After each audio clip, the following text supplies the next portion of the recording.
Voici la deuxième partie de comment créer cette fois-ci des trous circulaires partout en distribuant un objet et en réalisant une opération booléenne. Ici je vais créer une sphère, mais comme on l'a vu dans la vidéo précédente, je ne vais pas garder ce type de sphère, je vais mettre en mode polygone. Je vais augmenter la fréquence. Dans l'espace objet ici, je vais créer des tubes.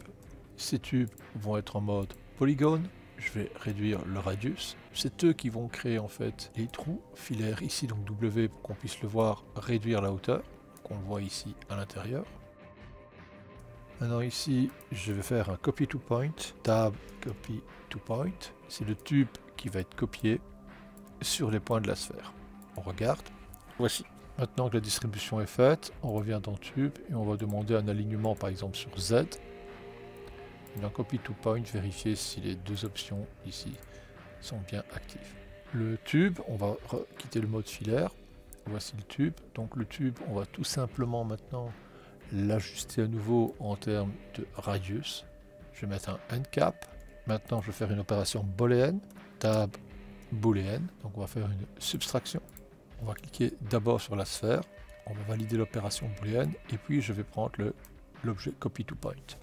Et automatiquement, la sphère a des trous. Alors évidemment, le problème, c'est qu'il va me faire des trous sur toute l'épaisseur et va considérer la sphère comme un bloc. Donc pour ça, ce qu'on va faire, c'est creuser la sphère. Donc on a plusieurs techniques. Alors je vais utiliser une des techniques qui me semble les plus simples. Donc ici, dans les booléennes, vous avez tout simplement le AB outside. Alors je vais faire un polyextrude. Le polyextrude, je vais le connecter, le valider. Et lui, il va se faire sur le groupe que je viens de créer. On revient sur le polyextrude, on va donner une petite distance. Et je vais déjà cocher le output back. Maintenant, entre les deux, je vais mettre une destruction. Donc, on connaît le nœud, c'est un blast. Le blast va détruire le même groupe. Et on va inverser. Donc ici, delete no selected. Et voici, tout simplement. Donc il a détruit ce qui était avant. Et l'extrusion a extrudé tout en faisant output back pour fermer à l'arrière. Vous pouvez, sur la sphère, au niveau booléen ici, mettre par exemple une subdivision pour obtenir un travail plus propre de la sphère. Ça, c'est pour la sphère.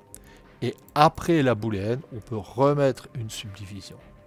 Pour éviter l'affaissement que nous avons ici, c'est tout simplement dû à la division. Je vous rappelle que la dernière fois, j'avais mis une division à 3. Donc ici, on va faire pareil. Et voici le résultat. Ici, le résultat est nettement moins aléatoire et beaucoup plus parfait. Donc ce sont des choix, ça va dépendre réellement de ce que vous désirez comme type de perforation. À bientôt!